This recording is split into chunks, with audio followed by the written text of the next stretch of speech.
Topic है आज का सर्कल। ज्योमेट्री के चैप्टर में सर्कल क्या होता है और अगर ये पेपर में अलग से पूछ लिया गया तो कितनी लेंथ पे इसको लिखना होता है, क्या क्या बातें आप इसमें लिख सकते हैं, वो सारा हम जानेंगे।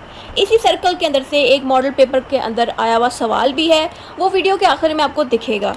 उस वीडियो को स्किप नहीं करना, पता चले मैं आखिर का बोलूँ, आप सारी वीडियो एंड पे ले जाएं, पहले पूरी देख लें, समझ लें, फिर आपको वो मॉडल पेपर अच्छे से समझ लगेगा। अच्छा, अब यहाँ पे क्या करना है, अगर आपको ये लॉन्ग फॉर्म में आ गया, शॉर्ट में तो ज़ाहिर है वो भी छोटा सा बंदा करके लिख लेते हैं, लेकिन लॉन्ग में आया तो लॉन्ग में इस तरह से करते हैं कि आप पहले इंट्रोडक्शन की हेडिंग दोगे। देखो कैलकुलेटिव टॉपिक आया ना कि कैलकुलेशन कोई आ गई तो वो तो फिर कैलकुलेशन वहाँ लिखनी है, चाहे वो छोटी हो या लंबी, वहाँ भी कैलकुलेशन आती है। लेकिन अगर वो थ्योरी बेस्ड आ गया कि आपको थ्योरी पूछ ली गई कि आप बताएं what is circle in geometry and what are its radius, इस तरह का कोई सवाल उन्होंने कर दिया जो कि इसी एक टॉपिक से है, तो फिर आपको इसी अंदाज में लिखना है जो कि थ्योरी बेस्ड आएगा। ठीक है, अभी अब ज़ाहिर है पेपर तो हमारे हाथ में नहीं होता ना, लेकिन आना तो सब कुछ चाहिए। बहुत आसान है, ये भी मुश्किल कुछ नहीं है। सर्कल तो आपने देखा ही होगा, एक गोल दायरा है, उसको सर्कल कहते हैं, या कोई ऐसा ऑब्जेक्ट जो सर्कल में। अब ये मेरे पास एक पिज़्ज़े के अंदर ये सॉस इसमें होता था, ठीक है, खाली कर दिया। बहरहाल ये एक सर्कल है, ठीक है, बिल्कुल गोल है, यही चीज़ सर्कल होती है, ऐसा इसमें कुछ नहीं है कंफ्यूजिंग। अब अपने इंट्रोडक्शन जब दे दिया आपने, सिंपल इसमें लिखना है a circle is a round shape. Circle क्या है, एक राउंड शेप है इन विच all points are at the same distance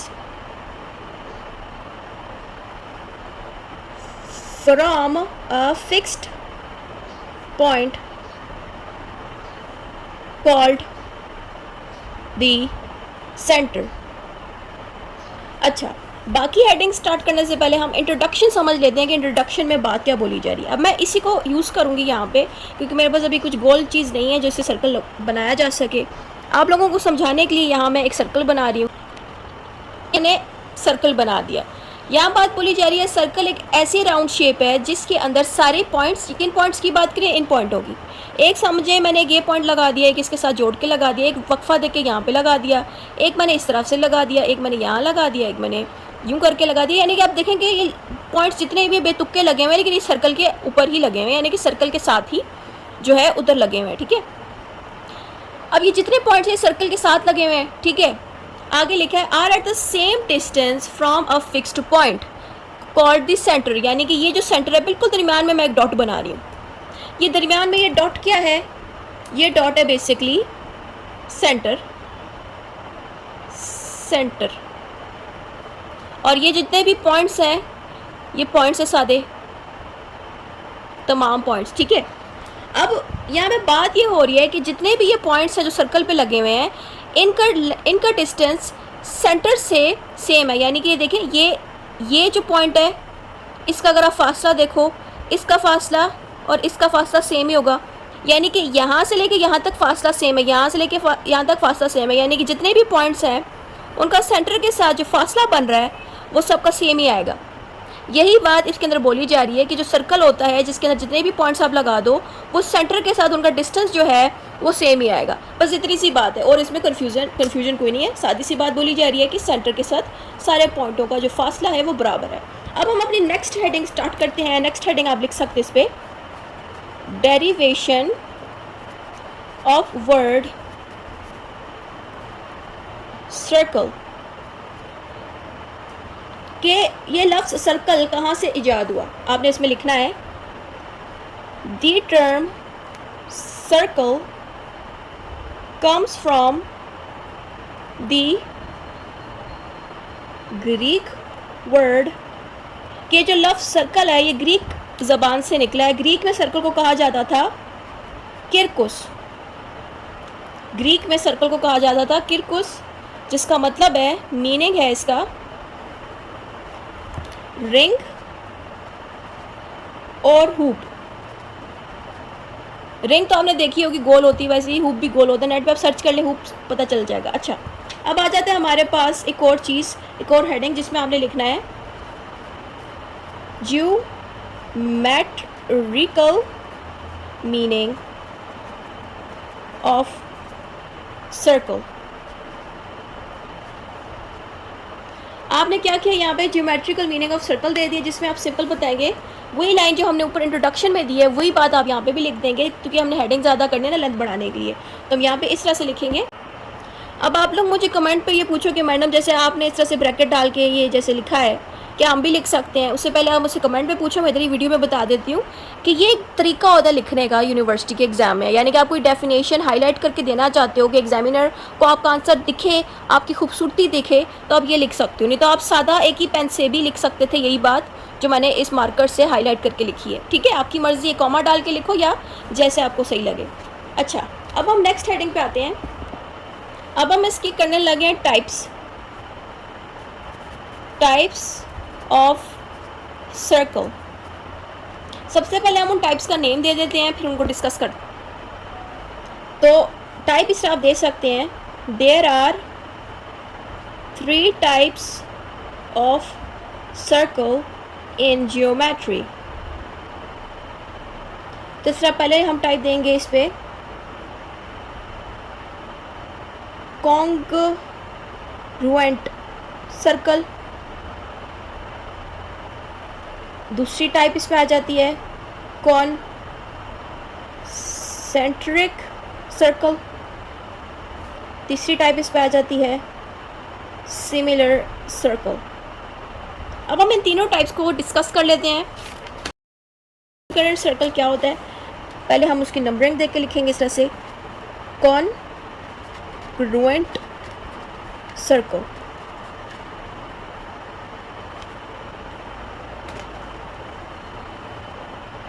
यहाँ पे हमने लिखना है circles with equal radii are called congruent circle. अब आप सोच रहे हो कि रेडी क्या होता है, रेडी आगे आने लगे वहाँ से समझ लें तो आपको ये बात समझ लग जाएगी। ठीक है, जब मैं आगे रेडी समझा दूँ फिर मैं वापस आके ये दोबारा से समझा दूँगी। सेकेंड नंबर पे हमारे पास आता है कॉन्सेंट्रिक सर्कल। कॉन्सेंट्रिक सर्कल्स क्या होते हैं? Circles with same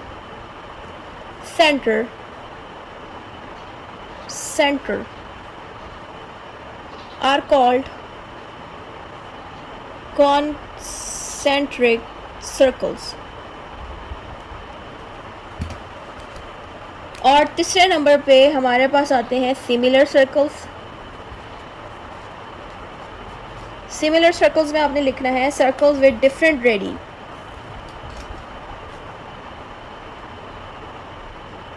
circles with different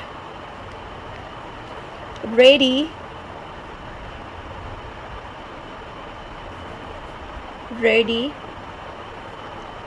are called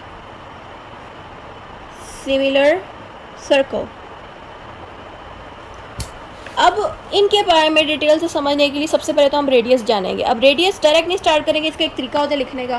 तो यहाँ पे आपने हेडिंग जो देनी है, हेडिंग इस तरह से देनी है, पार्ट्स ऑफ सर्कल, यानी कि सर्कल के जितने भी हिस्से हैं उसी के अंदर रेडियस, सरकमफ्रेंस और तमाम वो चीज़ें आएंगी। ठीक है, तो अभी सबसे पहले हम स्टार्ट इसकी करते हैं। इसमें आपने लिखना है circle has various parts and same of the sum लिखना था, some of the important parts of the circle are mentioned below।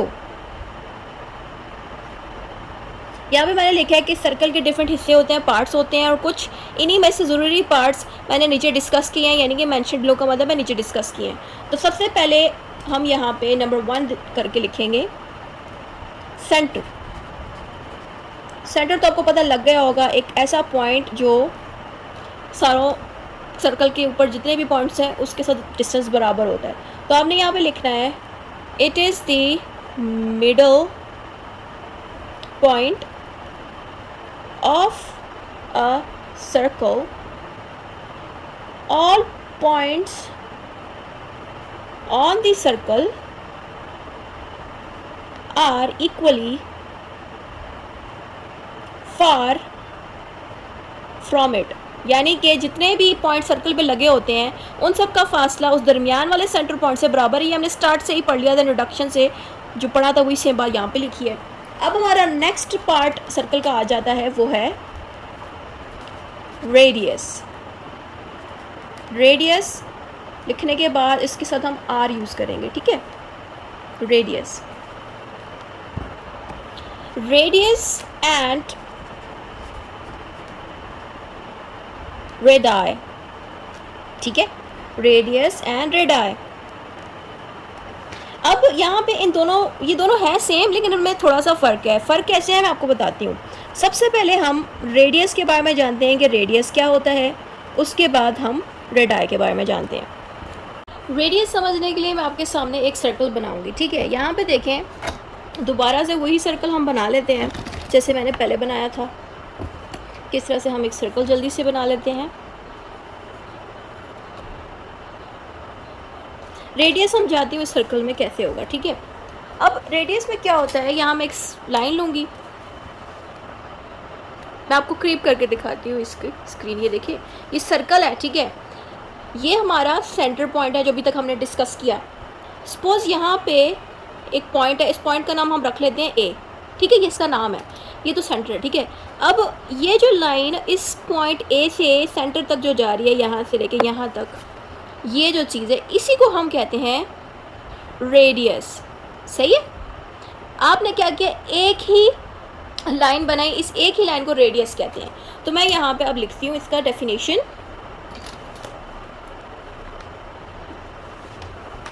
इधर आप लिखेंगे distance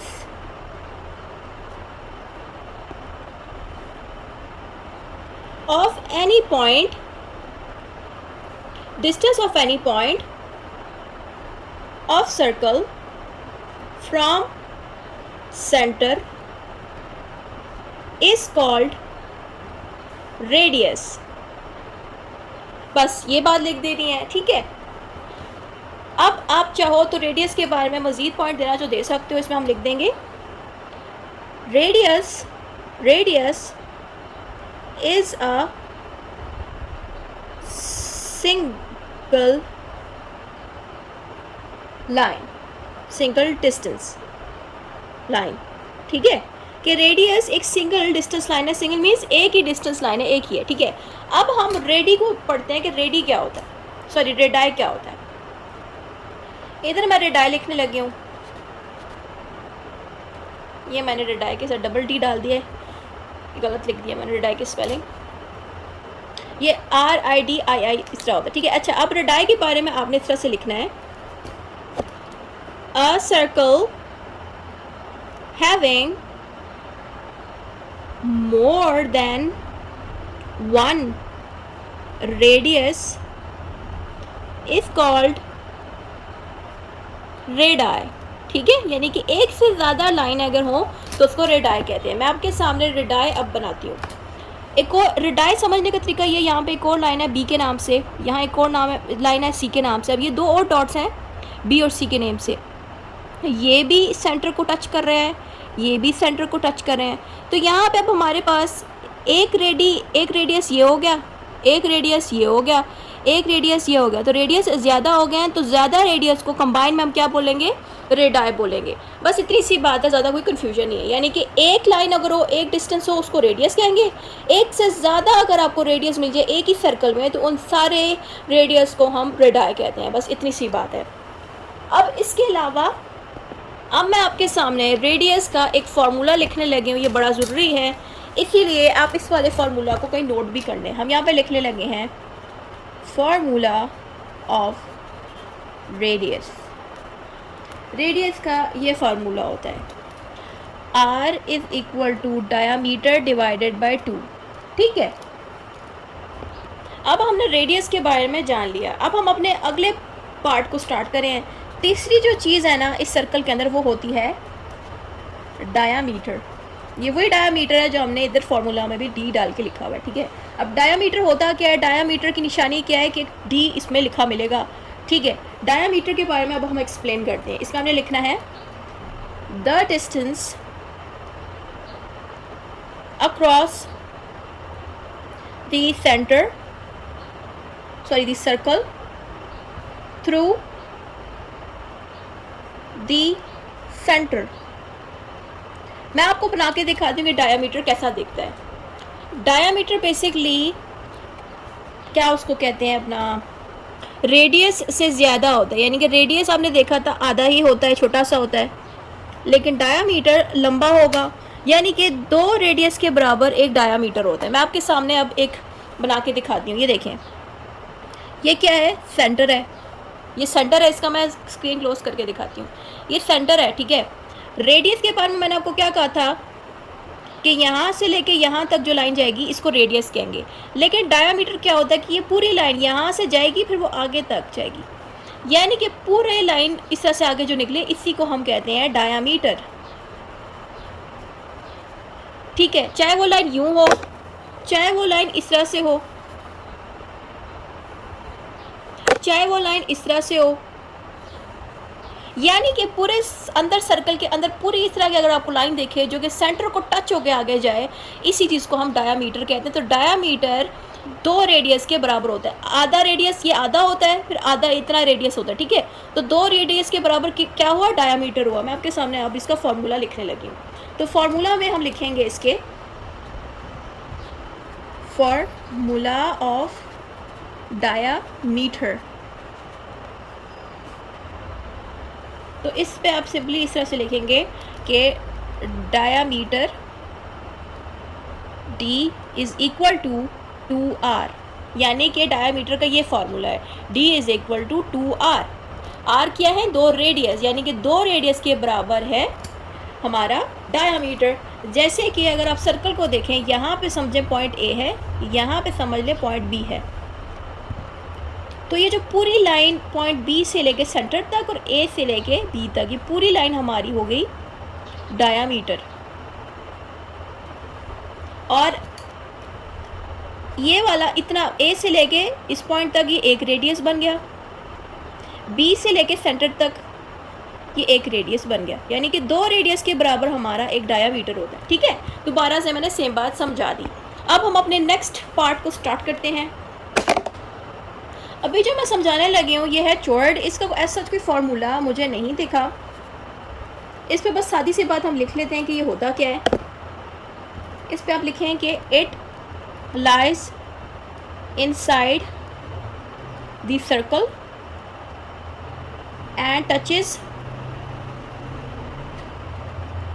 the boundaries at 2 points. ये कह रहे हैं कि एक सर्कल अगर है हमारे पास, मैं सबके साथ इस तरह से सर्कल भी बना देती हूँ ताकि समझने में कोई प्रॉब्लम ना आए किसी को। ये जो सर्कल है ना, इस सर्कल के बारे में ये बता रहे हैं कि चोट क्या होता है, शायद मैं नाम गलत दे रही हूँ उसका। ये जो इसके बिल्कुल एंड पे जाके ना, बिल्कुल एंड पे जाके इस तरह से आपको एक लाइन दिखती है ना यूं करके, ये जो यहाँ पे बिल्कुल सर्कल के बिल्कुल एंड से जाके इस तरह से एक मोटी सी लाइन जा रही है, इसी चीज़ को हम कहते हैं चौड़, ठीक है। तो इसके साथ हम लिख देंगे कि ये जो लाइन जा रही है इसी को ही हम कहेंगे चौड़। बस इतना सही है, ऐसा जिसपे कुछ नहीं है, ठीक है। यानी कि एक पॉइंट से दूसरे पॉइंट तक ये टच होके ये लाइन इस तरह से जाती है, बस इतना सही है। फिर नेक्स्ट वाला पार्ट हम कर लेते हैं। नेक्स्ट है हमारे पास सर्कमफ्रेंस। सर्कमफ्रेंस जो है हम इस तरह से छोटा सा सी बना के लिखते हैं, ठीक है। सर्कमफ्रेंस में आप सिंपली लिखेंगे circumference is the boundary of the circle। ये मैं इस तरह एक्सप्लेन कर देती हूँ। यहाँ पे मैं इसका एक सर्कल बना के आपको दिखाती हूँ।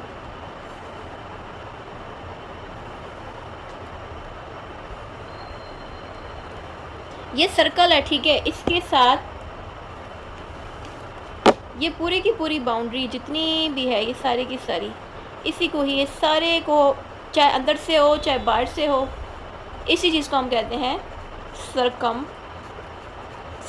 ठीक है, बस इतना ही है इसमें। इसके फार्मूला पे ज़्यादा तवज्जो दें क्योंकि फार्मूला आपको इसके ऊपर एक सवाल आया हुआ है पेपर में। ठीक है, तो इसका फार्मूला क्या है? Formula of circumference. तो फार्मूला में आपने इस तरह से लिखना है, सरकमफेरेंस।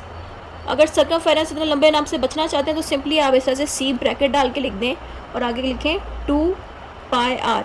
तो इसका मतलब ये है कि सरकमफेरेंस का फार्मूला होगा 2πr।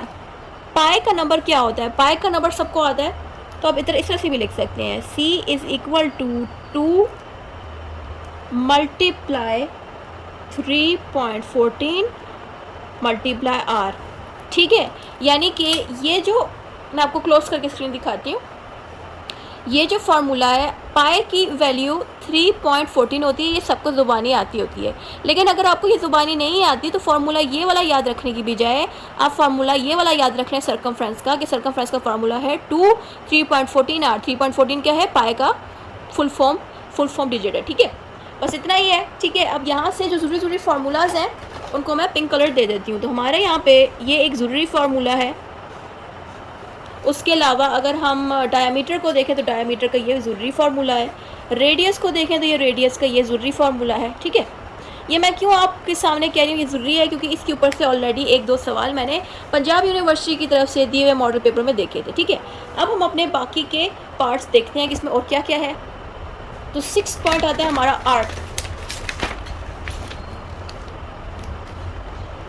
आर्क। आपने सिंपली लिखना है इस पे, arc is a part of a circumference. ठीक है, आप मज़ीद इसके बारे में एक्सप्लेन कर सकते हैं कि an arc is a curved part of the circumference of a circle between 2 points। मैं आपको बताती हूँ आर्क क्या होता है। आर्क के लिए भी ज़ाहिर है पहले मैं एक सर्कल बनाऊंगी। यहाँ पे हम सर्कल बना लेते हैं सेंटर में इस तरह से।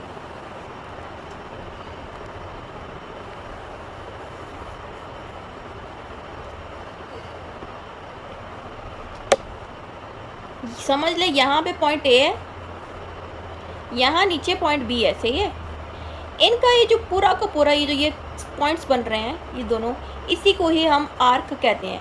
अंदर से स्ट्रेट लाइंस नहीं होती, ये कर्वी होता है, मतलब आर्क कर्वी सा होता है इस तरह से, इसी को आर्क कहते हैं। कर्वी होता है और 2 पॉइंटों को जोड़ा होता है। ठीक है, इसको आर्क कहते हैं। वैसे ही सपोज अगर यहाँ पे एक डी है और सी बना हुआ है, यहाँ पे देखें ये कर्व है ना, इधर कर्व है, तो ये भी आर्क होता है। सही है, इतनी सी बात है और कुछ नहीं है इसमें। अच्छा, सेक्टर अब हम करने लगे हैं। 7th पे हमारे पास आ जाता है sector. Sector in a circle, ये इस हेडिंग का नेम है, सेक्टर इन अ सर्कल। इसमें आपने लिखना है a sector is the part of a circle enclosed by 2 radii and the arc is between them. It, आगे इसके बारे में आप लिख सकते हैं, it looks like a slice of pizza। अगर आपने पिज़्ज़ा खाया तो पिज़्ज़ा के स्लाइस जैसा ही दिखता है सेक्टर इन अ सर्कल।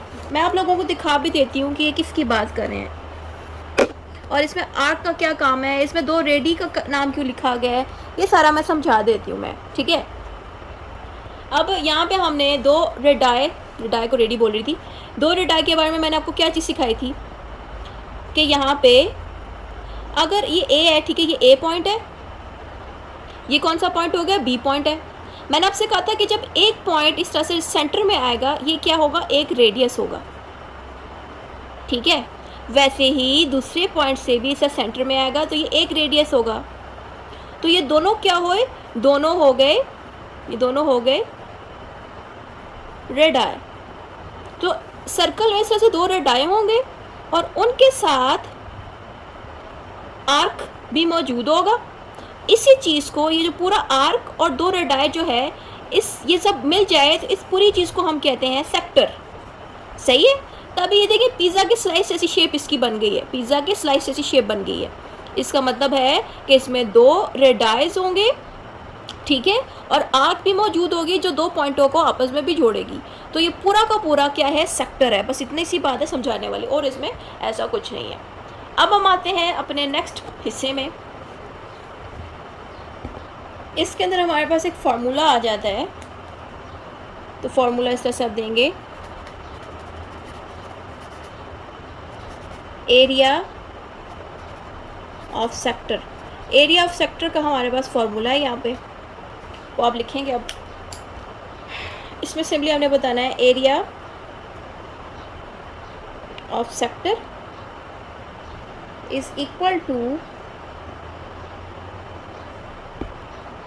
ये जो आपको इस तरह से गोल डाल के यूं जो करते हैं ना, इसको हम कहते हैं थीटा, ठीक है। Theta divided by 360 multiply by pi r2। सही है। ये 2 रेडियस के ऊपर मैंने लगाया, ठीक है। तो ये एक पूरा फार्मूला है इसका। ये मैंने इसलिए करा दिया कि आप पता एरिया ऑफ सेक्टर का वो आपको सवाल दे दें, ठीक है। तो एक मैं इसके अकॉर्डिंग भी पेपर कह रही हूँ, एक्सरसाइज में बाद में सॉल्व करके दिखा दूँगी। अब हम अपने अगले पार्ट पे आते हैं। तो हमारा 8 नंबर पे आ जाता है टेंजेंट।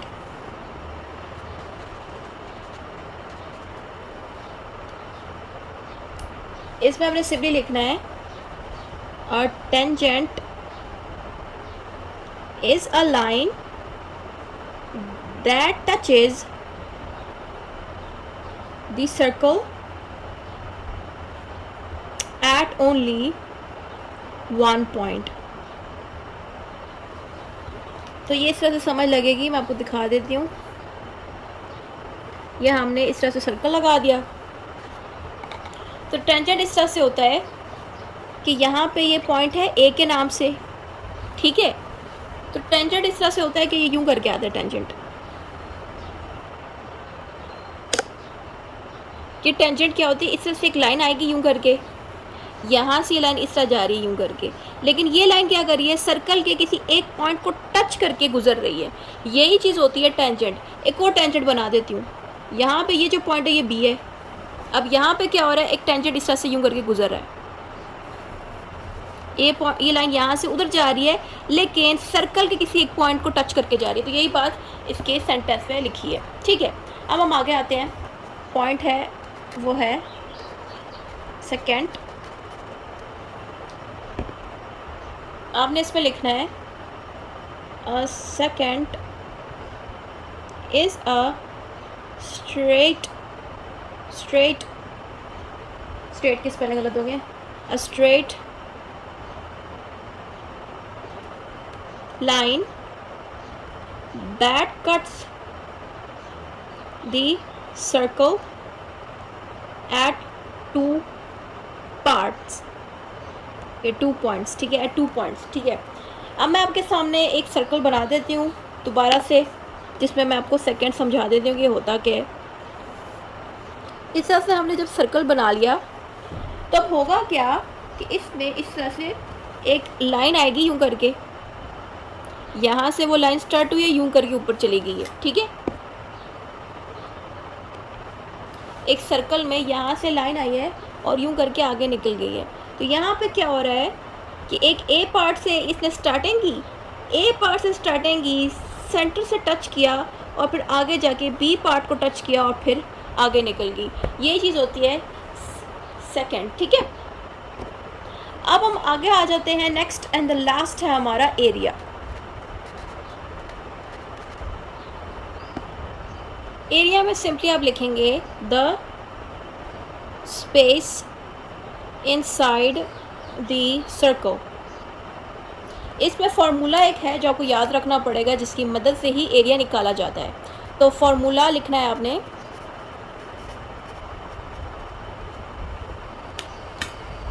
एरिया का फार्मूला हम इस तरह से ए से लिखते हैं, ठीक है। A is equal to pi r square, यानी कि एरिया का फार्मूला है पाई आर स्क्वेयर।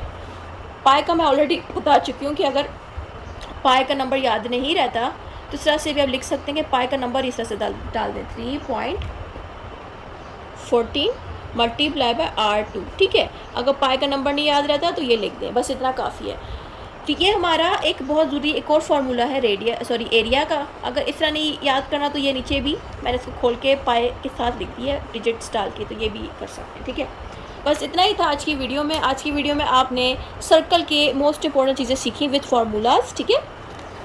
ये सारा कुछ बेसिकली ज़रूरी इसलिए है क्योंकि इसके ऊपर एग्ज़ाम में क्वेश्चन आया हुआ है। अब हम एग्ज़ाम के क्वेश्चन देख लेते हैं कैसे आए हुए हैं, ताकि आपको पता लग जाए उसमें करना क्या है। अब ये मेरे पास मॉडल पेपर है जो कि पंजाब यूनिवर्सिटी वालों ने बनाया है तमाम लॉ कॉलेजेस के लिए, सही है।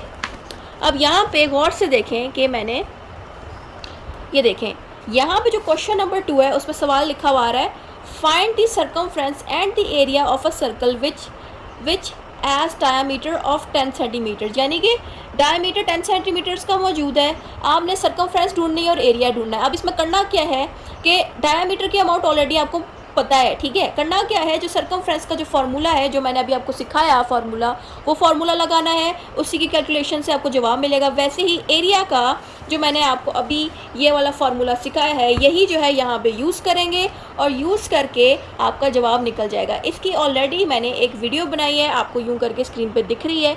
ये जो मैंने वीडियो बनाई थी इसका लिंक यहाँ टॉप पे वीडियो के मिल जाएगा, जाके लाजमी देख लें। मैंने इसको इन्हीं फार्मूलाज के साथ सॉल्व किया है। इसके अलावा अगर आप दूसरे सवाल पे आएँ, दूसरे सवाल पे लिखा है find the area of square which have the parameter of this, यानी कि अभी आपको एरिया फाइंड करना है किसी स्क्वेयर का, ठीक है, जिसका पैरामीटर इतना होता है। स्क्वायर के बारे में मैंने आपको सिखाया था कि इसमें 4 साइडें होती हैं, ठीक है। तो उन्हीं 4 साइडें को आपने एरिया के फार्मूला के साथ लगाना है और फिर उसके साथ पैरामीटर यूज़ करना है। ये भी ऑलरेडी मैंने सॉल्व किया है, इसकी भी वीडियो आपको यहाँ स्क्रीन पे दिखाई जा रही है, ठीक है। इसी का लिंक यहाँ टॉप पे मैं लगा देती हूँ, ऊपर यहाँ पे स्क्रीन पे लिंक दिख रहा है, इस पे जब आप क्लिक करेंगे तो आपको ये वाला भी तरीका आ जाएगा। यानी कि मॉडल पेपर में ये दोनों सवाल जो आए हुए हैं वो ज्योमेट्री के चैप्टर से आए हुए हैं, इसलिए मैंने ज्योमेट्री को पहले टारगेट किया था क्योंकि मुझे लगता है इसमें से दोबारा भी दे सकते हैं। बस इतना ही था आज की वीडियो में। आपने देख लिया कि कितने ज़रूरी ये फार्मूलाज थे, ये टॉपिक था, इसलिए मैंने आपको ये सब सिखा दिया। बस इतना ही था इस वीडियो में। खुदा हाफिज़, थैंक यू फॉर वॉचिंग।